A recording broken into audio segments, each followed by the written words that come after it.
말씀사랑 우리 가족 여러분 안녕하셨습니까? 또 오늘 우리 함께 성경 말씀을 공부하도록 하겠습니다. 오늘 우리가 살필 하나님의 말씀은 마태복음 18장 12절서부터 살펴보도록 하겠습니다. 지난 시간에 우리 주님께서 어린아이를 안으시고 제자들 가운데 세우시고 이 어린아이와 같지 않으면 천국에 들어갈 수 없다. 즉 천국은 어린아이처럼 아무것도 아닌 자로 취급되어지는 그런 자가 되어지지 않으면 천국에 들어갈 수 없다라는 그런 말씀이었는데요. 그와 관련된 여러 가지 이야기들을 지난 시간에 살폈습니다. 그런데 오늘 요 마태복음 12장서부터 나오는 내용도 역시 이전 시간과 연관된 내용입니다. 그래서 저는 제목을 이렇게 정해봤어요. 소중하지 않은 자는 없다 라는 이런 제목을 정해봤습니다. 그러면 또 우리 장면을 전환하도록 할게요.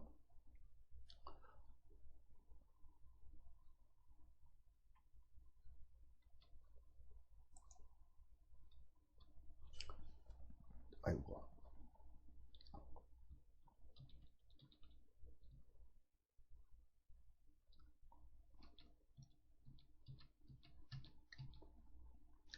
자, 소중하지 않은 자는 없다라는 내용입니다.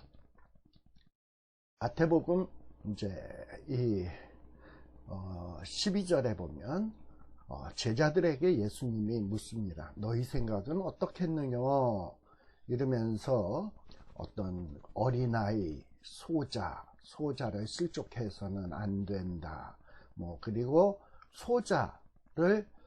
소자를 지키는 천사들을 보내서 하나님 앞에 보고케 한다. 이런 말씀을 하신 후에 우리 예수님께서는 또 제자들에게 묻습니다.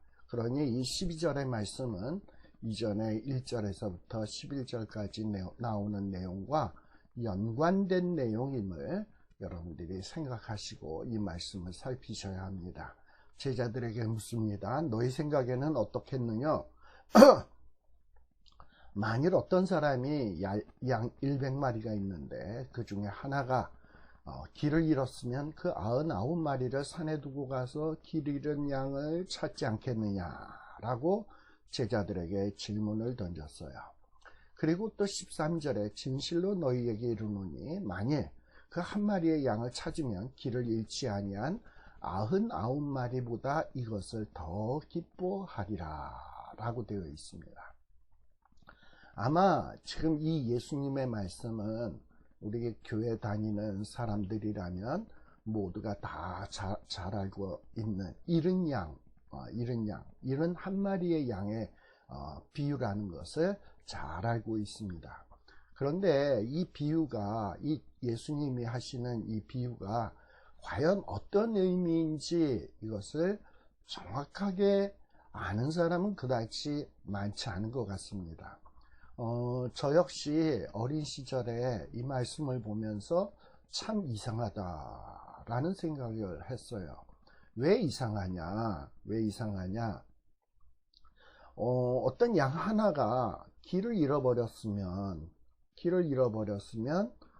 그 길을 잃었는데 근데 그 한 마리 때문에 99마리를 산에 두고 가서 길 잃은 양을 찾는다. 그리고 길을 잃지 아니한 99마리보다 이것을 더 기뻐한다. 이게 좀 이해가 되질 않아요. 아니 하나를 길을 잃어서 찾으러 나섰을 때 이 하나를 찾으리란 보장도 못하잖아. 그런데 99마리를 산에다 내팽겨 두고 가면 한 마리 찾겠다고 하다가 이 99마리까지 다 잃어버릴 수 있는데 어떻게 이럴 수가 있지? 이 한 마리 양은 금으로 만든 양인가? 99마리는 시원찮은 양들인가? 이 한 마리의 양의 가치가 99마리의 양의 가치보다도 더 귀해서 이런 것인가? 좀 이런 생각이 드니까 도무지 이 목자의 행동이 이해가 되지 않았습니다. 여러분들의 생각은 여러분들은 이 비유를 어떻게 생각했는지요? 과연 이 비유의 의미가 무엇일까 하는 것입니다. 근데 이 비유를 오늘날 우리 상황에 맞는 기준으로 생각해서는 안 돼요. 우리는 한 마리를 잃어버렸어요. 그러니까 99마리가 있어. 근데 한 마리를 찾다가 99마리도 희생될 수가 있어. 그럼 어떻게 해야 지혜로운 겁니까? 99마리를 위해서 그냥 한 마리를 희생하는 것이 오늘날 우리의 상식이고 기준이에요. 대를 위해서 소를 희생하는 것이 오늘날 상식에 맞는 기준이라 이 말입니다. 근데 이 기준을 가지고 이 말씀을 해석하려다 보면 도무지 이해가 되질 않는 거예요. 그러면 이 말씀을 어떻게 해야 잘 이해할 수 있는가? 2000년 전 팔레스틴의 이 목자들의 풍습을 이해해야 합니다. 우리 여러분들 그 예수님 탄생 당시에 들판에서 양을 치던 목자들 기억하십니까? 그때 양을 치던 목자였습니까? 목자들입니까? 목자들이죠. 양을 치던 목자들이 갑자기 하늘에서 천사가 나타나서 내가 너희에게 기쁜 소식을 전한다. 지극히 높은 곳에서는 하나님께 영광이요 땅에서는 기뻐하심을 입은 사람들 중에 평화로다 하신 말씀을 여러분들 잘 알고 있습니다. 근데 이렇게 천사가 나타나 천사의 모습을 보여준 대상들은 누구냐? 목자 한 사람이 아니라 목자 여러 사람들이었음을 우리가 알 수 있어요. 이렇게 2000년 전에 목자들은 한 사람이 여러 양들을 데리고 다니는 게 아니라 각각의 목자들이 자기 양들을 데리고 함께 이동하면서 유목하면서 양들을 치곤 했어요. 그런데 그런 어떤 상황을 이해해야 돼. 그런데 어느 한 목자가 자기가 100마리의 양이 있는데 그 중에 양 한 마리를 잃어버린 거란 말이에요.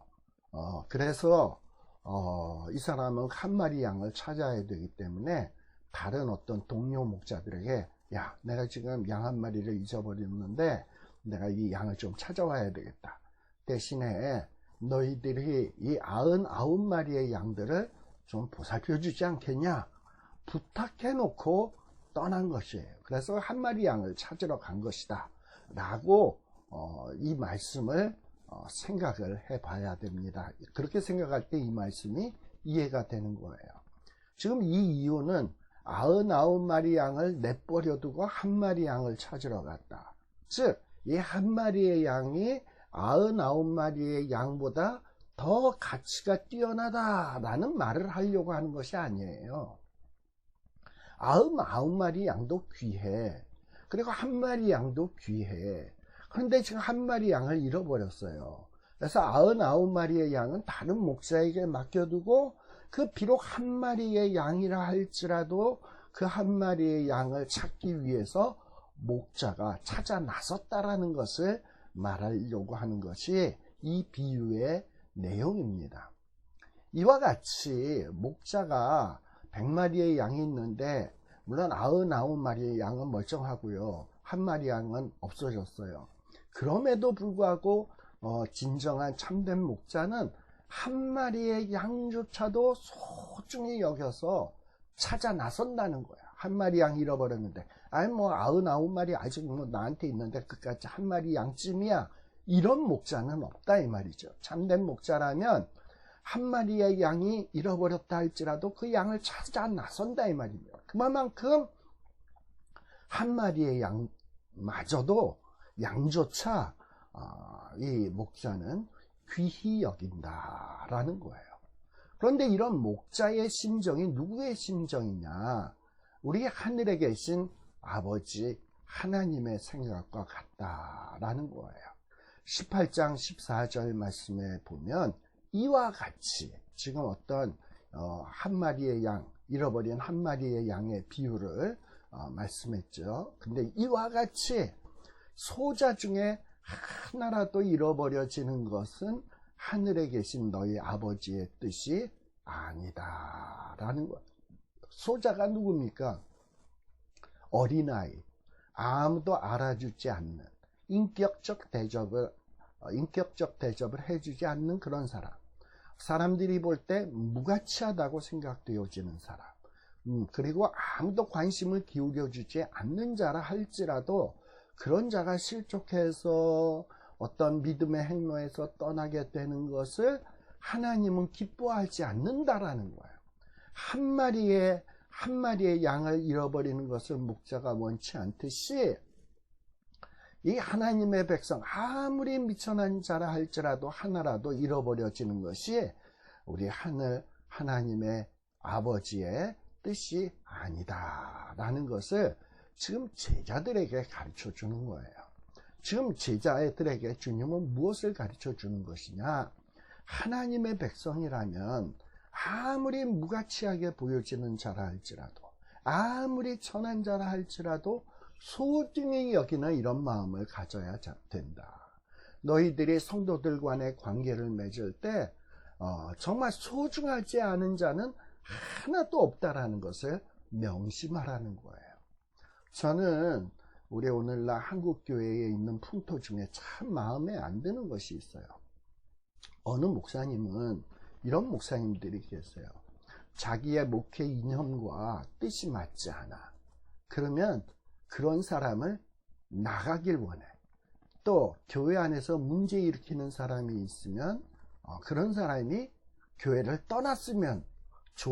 떠나기를 좋아하는 이런 사람들이 있어. 그러면서 뭐라고 얘기하냐? 우리 기독교에서 할 얘기는 아닙니다만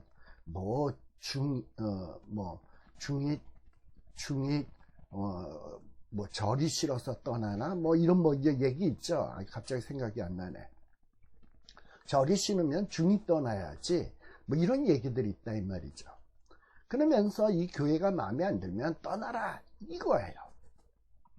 물론 그 문제 일으키는 사람이 이단적인 생각을 갖고 있고 비진리적인 어떤 이런 믿음을 가지고 많은 성도들을 오염시키고 있다면 그런 자는 징계에서 내어쫓아야 마땅하지만 어떤 진리의 문제가 아니고 믿음의 문제가 아니고 이 진리 파수의 문제가 아닌데도 불구하고 나랑 좀 생각이 다르다고 해서 내 마음에 들지 않는다고 해서 나가기를 원하고 떠나기를 원하는 이런 마음, 과연 목회자가 이런 마음을 품는 것이 합당한가? 라는 이런 생각이 들어져요. 저는 신학교를 졸업하는 제 제자들에게 간혹 이런 얘기를 해줍니다. 어떤 이 신학교를 졸업하고 목회자가 가져야 될 마음 중에 가장 귀하고 소중한 것이 뭐냐? 영혼을 사랑하는 마음을 가져야 된다. 아무리 보잘것없는 사람이라 할지라도, 아무리 천한 사람이라 할지라도 그 한 영혼을 소중히 여기는 그 마음을 가진 자가 참된 목회자가 될 수 있다라는 이야기를 해요. 여러분, 목회자나 어떤 이 신자들을 돌보는 책임을 맡은 사람이 가져야 될 가장 중요한 덕목은 뭐냐? 정말 한 영혼이라도 사랑하는 마음을 가지는 거예요. 우리 교회 안에 공동체 안에 속해진 모든 영혼들은, 신자들은 내 것이 아닙니다. 내 소유물이 아니에요. 이 자들은 다 하나님의 소유들이고 하나님의 귀한 사랑의 대상들이에요. 그런데 나 같은 자가 어찌 감히 내 뜻에 내 생각과 다르다고 해서 그 사람을 미워하고 배척하고 떠나기를 바라는 이런 마음을 가져야 되겠습니까? 이거는 참된 목회자, 지도자의 모습이 아니라고 생각이 되어집니다. 물론 여기에 대해서 반론을 다는 사람도 있을 수 있겠죠. 그런데 아무튼 제 생각은 그렇다 이 말입니다.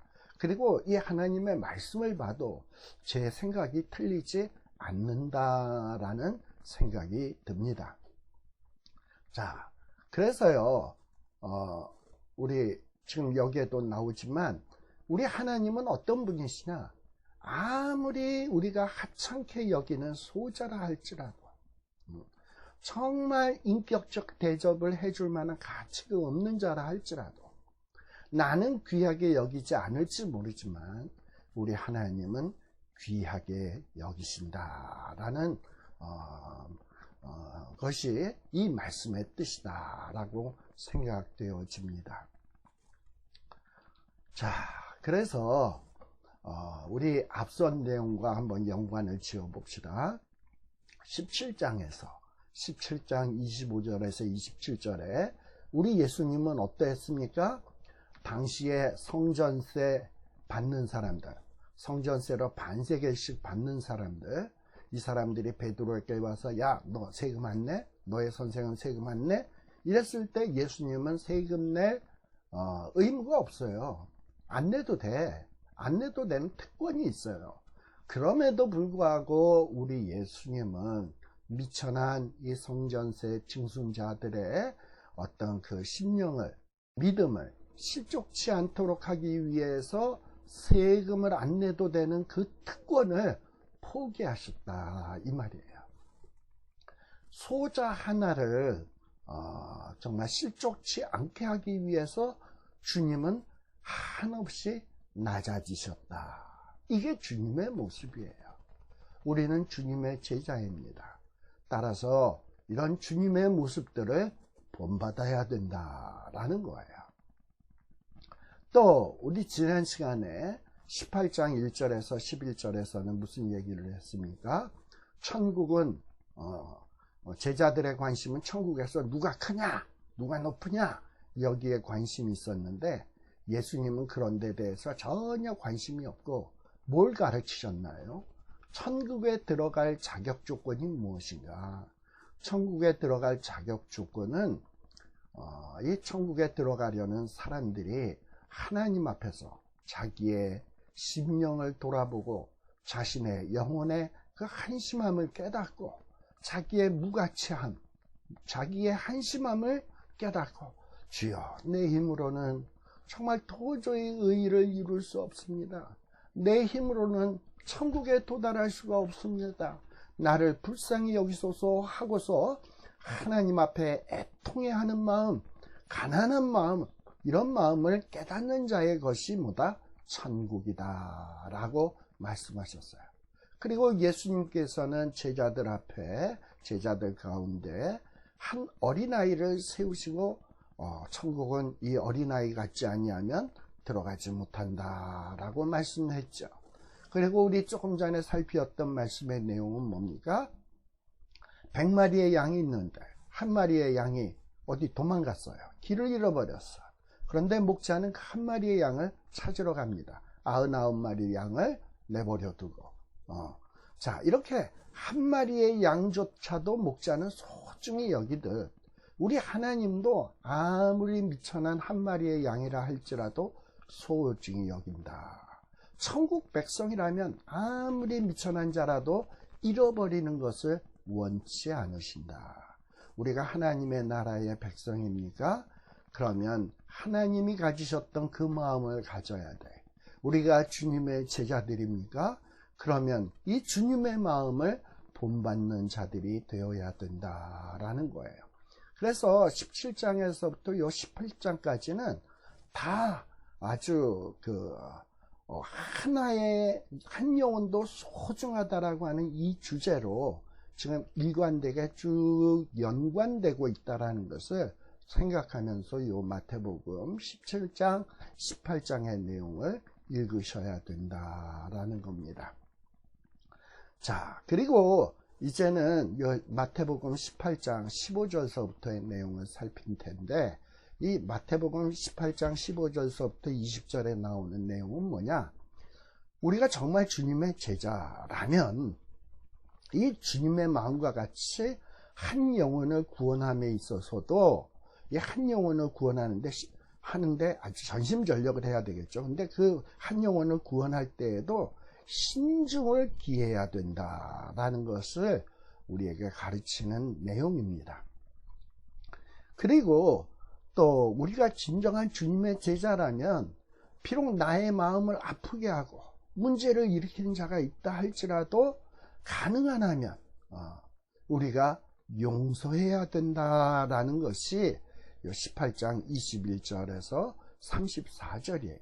즉 지금 이 18장 15절에서 35절까지의 내용은 뭐냐, 한 영혼이라 하더라도 정말 잃어버려서는 안 되고 그를 구원하는데 신중을 기해야 되고, 한 영혼이 비록 잘못했다 할지라도 그를 용서하고 그가 회개하고 돌아오도록 우리가 신중하게 노력을 해야 된다 라는 것이 지금 요 18장 나머지 부분의 내용입니다.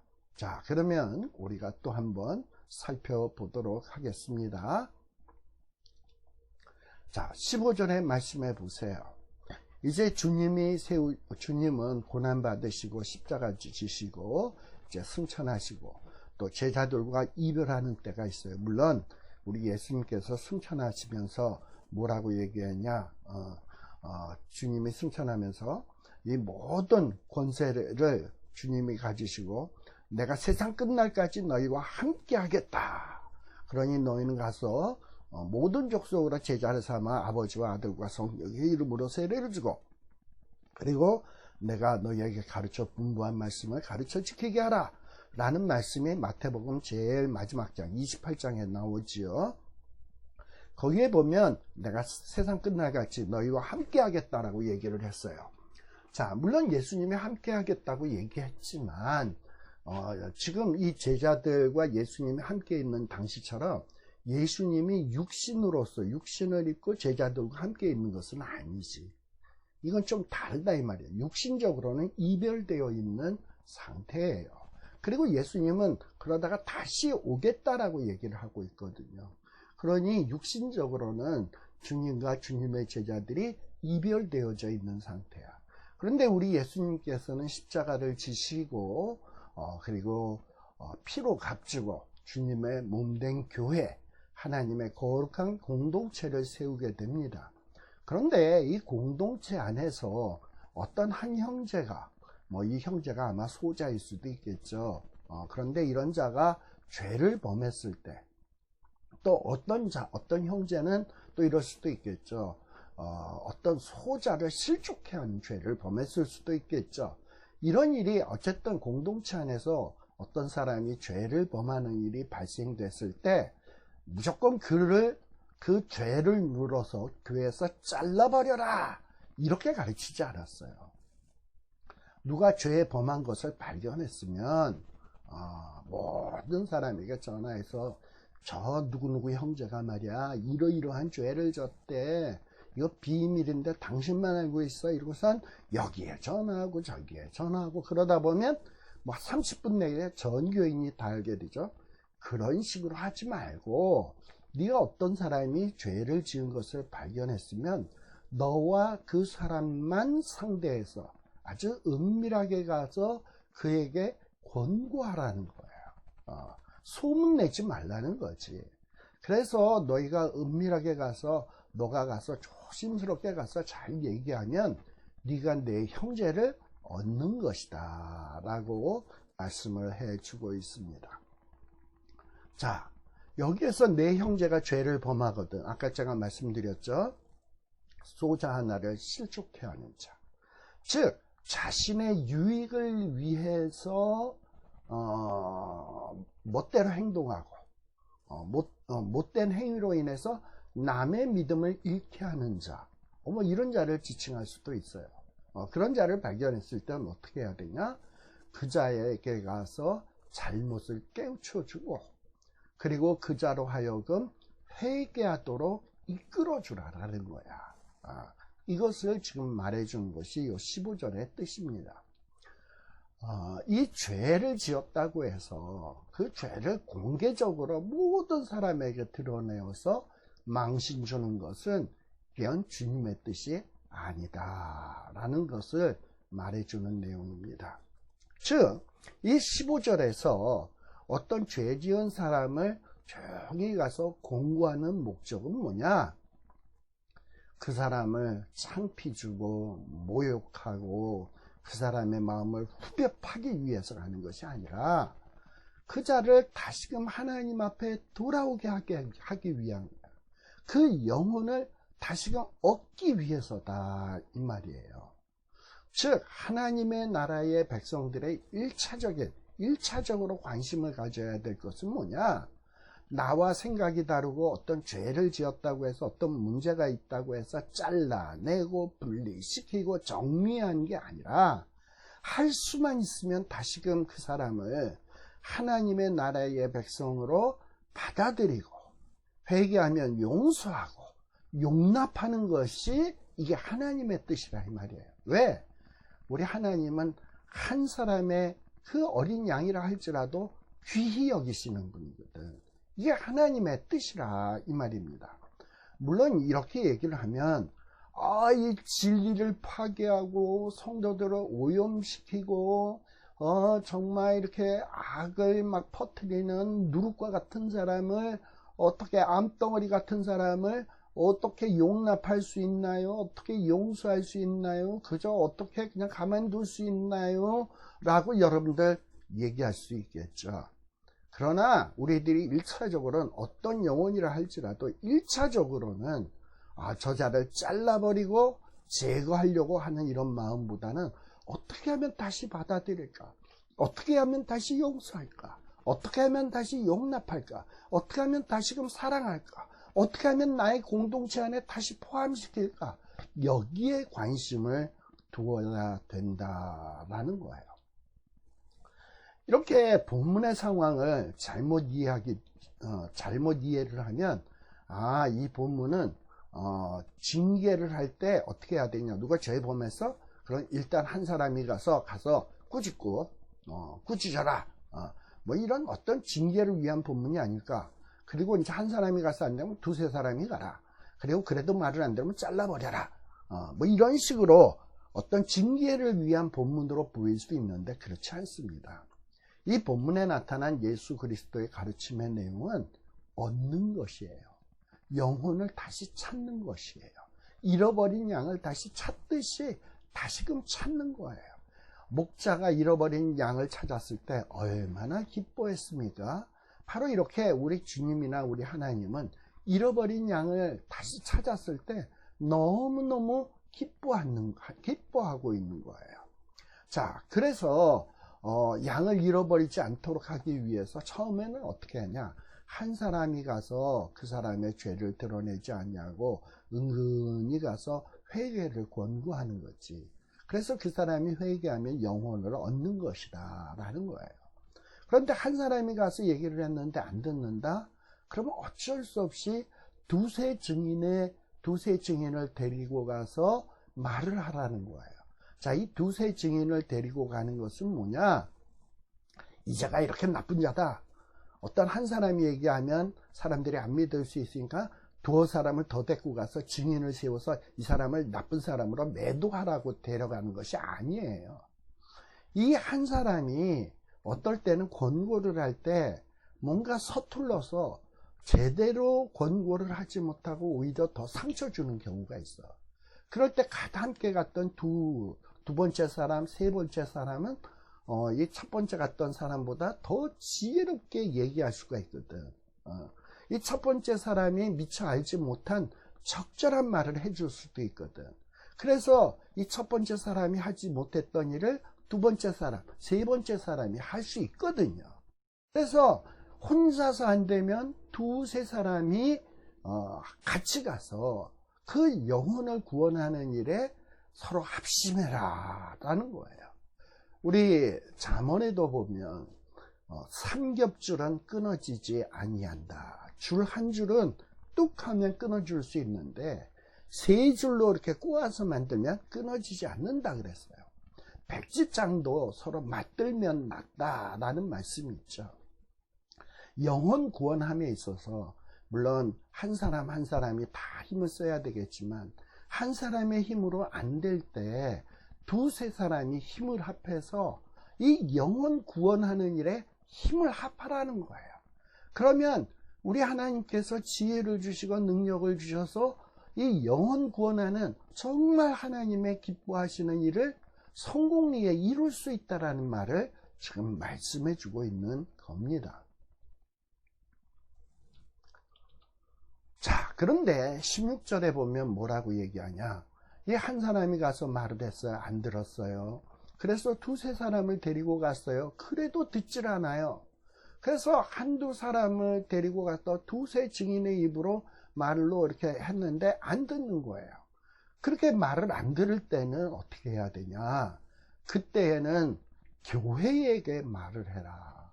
그리고 교회의 말도 듣지 않거든 이방인과 세리와 같이 여기라 라고 말씀해 주고 있습니다.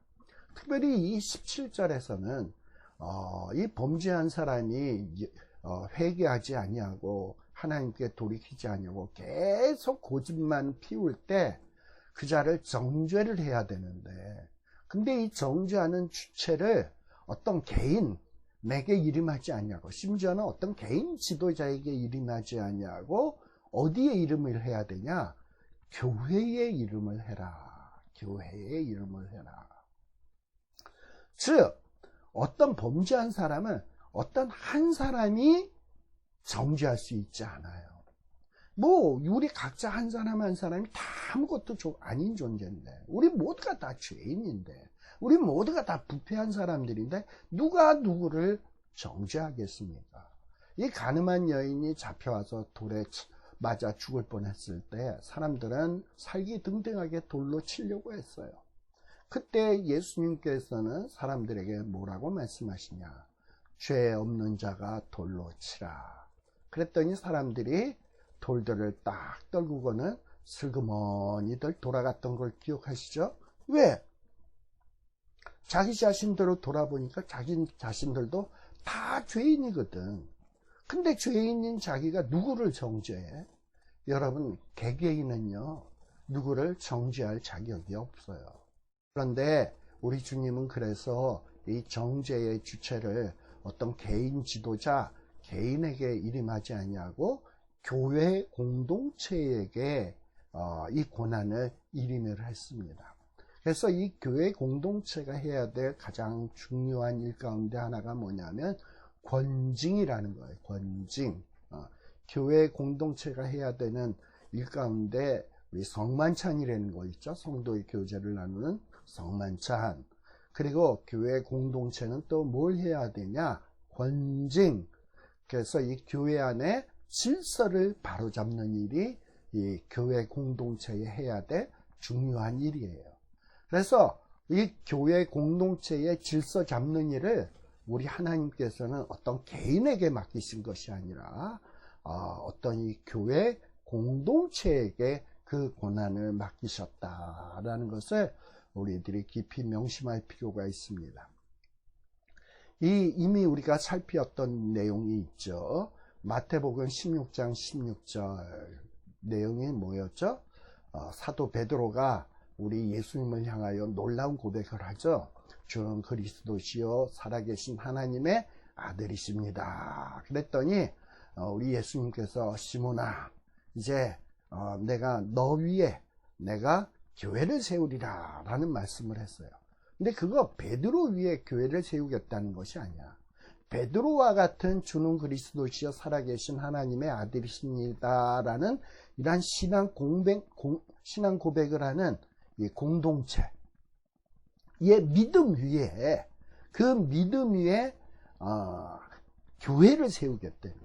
그리고 그 교회에 매는 권세, 푸는 권세, 너희가 땅에서 매면 하늘에서도 매일 것이고 땅에서 풀면 하늘에서 풀리는 권세를 주신다라고 그 16장 19절 이하에 기록되어 있습니다. 이와 같이 교회 안에 어떤 한 지체가 누구를 실족해 하는 범죄를 했어요. 그리고 또 실족을 했어요. 그랬을 때 이런 문제들이 생겼을 때 먼저는 한 사람이 가서 조용히 권고하는 거예요. 죄를 드러내지 아니하고 정말 조심스럽게 신중하게. 그래도 말을 안 들으면 두세 사람이 가서 또 권고를 하는 거예요. 그러면 첫 번째 한 사람이 못했던 일을 두 번째, 세 번째 사람이 할 수도 있어. 근데 그럼에도 불구하고 또 말을 안 듣는다? 그러면 교회에 얘기를 해라. 교회에.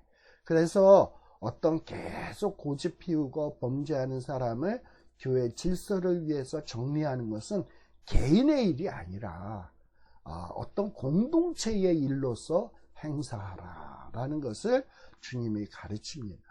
이렇게 한 영혼의 문제를 처리함에 있어서 우리 주님께서는 신중에 신중을 기해야 됨을 지금 제자들에게 가르쳐주고 있는 겁니다. 우리 마태복음 18장 18절에서 또 얘기하죠. 진실로 너희에게 이르노니 무엇이든지 너희가 땅에서 매면 하늘에서 매일 것이요 무엇이든지 땅에서 풀면 하늘에서 풀리리라. 이렇게 주님은 교회에 권징의 권세를 주셨어요. 근데 이 권징의 권세를 함부로 남발해서는 되지 않는다. 아주 신중에 신중을 기해야 된다. 그런데 이러한 모습들이 오늘날 너무나 많이 정말 사라져 버리고 있고, 이런 모습들이 교회에 점점 없어져 가는 모습을 볼 때 안타깝기 그지 없습니다. 또 18장 19절에 주님은 또 뭐라고 얘기하냐? 진실로 다시 너희에게 이르노니. 진실로 다시 너희에게 이른다라는 말은 뭡니까? 지금 내가 여태까지 얘기했는데 내가 뭔가 좀 다시 너희에게 좀 부탁할 것이 또 있다. 부연 설명할 것이 있다. 뭐 이런 것 아니겠어요? 한 사람이 가서 말을 안 들어 그럼 두세 사람이 가라. 라고 얘기를 했단 말이죠. 그래도 말을 안 들으면 교회에 얘기해서 권징이 실시되도록 하라. 근데 이 말을 갖고도 제자들이 오해할 필요가 있으니까 뭐라고 얘기하냐? 너희 중에 두 사람이 합심하여 무엇이든지 구하면 하늘에 계신 내 아버지께서 저희를 위하여 이루게 하시리라. 즉 잃어버린 영혼을 얻는 일, 그리고 범죄한 영혼을 권징해서 정리하는 일, 이런 일을 할 때 너희들의 인간적인 상식, 인간적인 지혜, 어떤 통상적인 관념에 의해서 판단할 것이 아니라 뭐 어떻게 해야 되냐? 비록 한두 사람이라 하더라도 이 공동체가 합심해서 구하라는 거예요. 뭘 구해? 하나님의 지혜를 구하라는 거지. 어떻게 하면 내가 저 영혼을 얻을 수 있나요? 하나님은 한 영혼도 잃어버리는 것을 원치 않는데 개인이 나 때문에 내가 말 한마디 잘못해서 저자가 실족하면 어떻게 해요? 우리 두세 사람이 개인이 가서 저자에게 시험 들게 하면 어떻게 해요? 하나님, 정말 우리들이 저자에게 가서 이야기할 때 지혜로운 말을 할 수 있도록 정말 저자의 마음을 감동감화시킬 수 있는 이런 지혜로운 말을 할 수 있도록 주여 우리에게 능력을 주옵소서. 우리는 미련하고 우둔합니다. 정말 저자에게 하나님이 주시는 지혜로 정말 사랑의 권면을 할 수 있도록 해 주옵소서라고 영혼을 사랑하는 마음으로 눈물을 뚝뚝 흘리면서 구하면 하나님께서 어떻게 해주신다? 내 아버지께서 저희를 위하여 이루게 하시리라. 오늘날 이런 모습들이 과연 교회에 존재하고 있습니까? 목사는 자기 마음에 안 든다고 나가려면 나가, 또는 일부러 무관심하게 보이고 일부러 섭섭하게 만들고 일부러 상처받게 하고 설교를 빙자해서 상대방을 정죄하고 이러는 경우들이 얼마나 많이 있습니까? 파당을 지어서 왕따시키고, 이거는 참된 주님의 공동체에서 참된 공동체에서 행할 모습이 아닙니다. 정말 이런 것들은 우리들이 하지 말아야 될 그런 모습들이다라는 것을 여러분들 기억할 필요가 있습니다. 우리는요 다 미련해요. 우리도 정말 한심한 자들입니다. 이런 우리가 뭘 어떻게 하겠습니까? 그러니 우리는 늘 하나님의 도우심을 구해야 합니다. 아무것도 아닌 우리 인간 자신의 그 얄팍한 지식, 지혜, 상식을 의지해서는 안 돼요. 하나님의 도우심을 구해야 된다라는 거예요. 자, 이렇게 영혼 구원하는 일은 인간의 지혜로 하는 것이 아니라 하나님의 도우심을 바라면서 기도하면서 이루어져야 된다라는 거예요.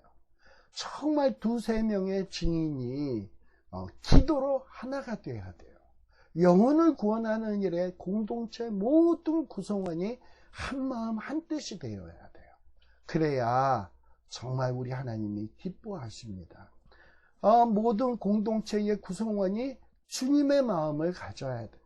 한 마리의 양도 잃어버리는 것을 원치 않으시는 주님의 마음.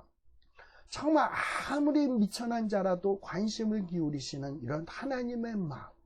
이런 하나님의 마음을 모든 공동체에 속한 구성원들이 가져야 되고, 그리고 영혼을 구원하는 일에 신중을 기해야 되고, 그리고 그러기 위해서는 하나님의 도우심을 간구하는 이 기도가 있어야 된다라는 것을 잊지 마시는 여러분들이 되시길 바랍니다. 여기 보면 두세 증인이 합심하여 무엇이든지 구한다라고 되어 있는데, 이 합심한다라는 말은 조화를 이룬다라는 거예요. 어떤 성령께서 특별한 문제점들에 대해서 이 증인들이 합심할 때 그 응답은 확실합니다. 자, 이 합심이라는 게 뭐예요? 영혼을 귀히 여기는 마음으로 합심하는 거야. 한 마리의 한 영혼도 잃어버리지 않는 것을 원하는 이런 마음으로 합심되어지는 거. 또 어떤 마음? 우리의 능력으로는 안 된다. 하나님의 도우심이 있어야 된다. 이런 마음으로 마음이 합할 때, 이게로 조화가 되어질 때 이 하나님의 놀라운 응답이 이루어진다는 사실을 명심하시길 바랍니다.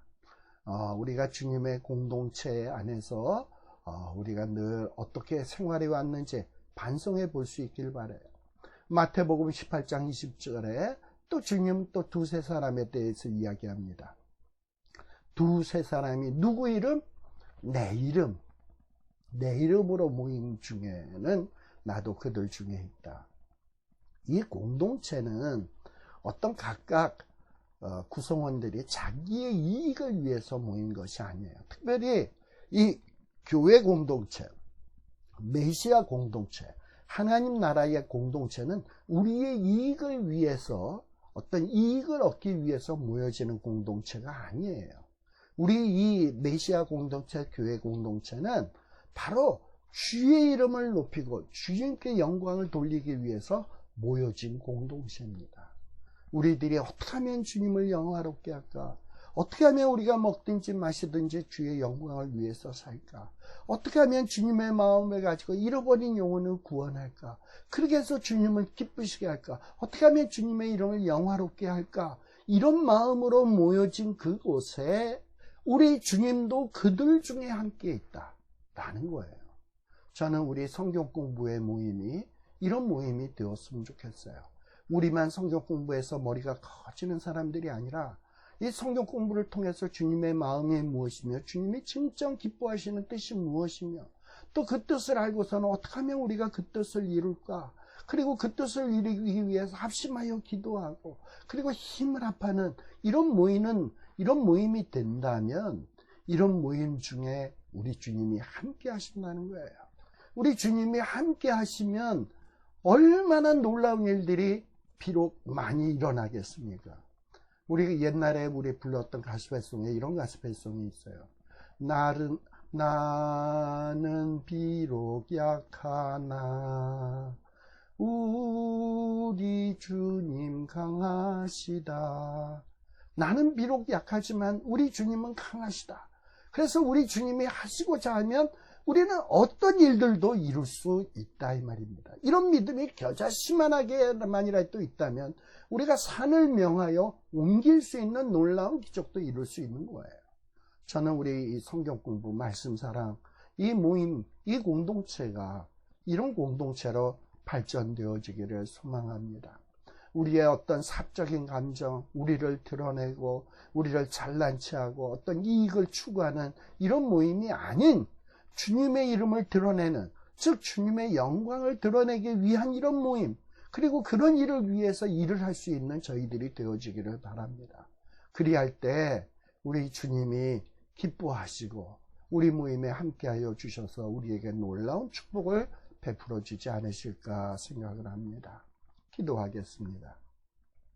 하나님, 한 마리 잃어버린 양도 포기하지 않으시고 찾으려 하시는 목자의 마음, 이 목자의 마음이 우리 주님의 마음이시고 정말 지극히 작은 그 소자 하나에게도 관심을 기울이시는 것이 우리 하나님의 마음임을 다시 한번 깨닫습니다.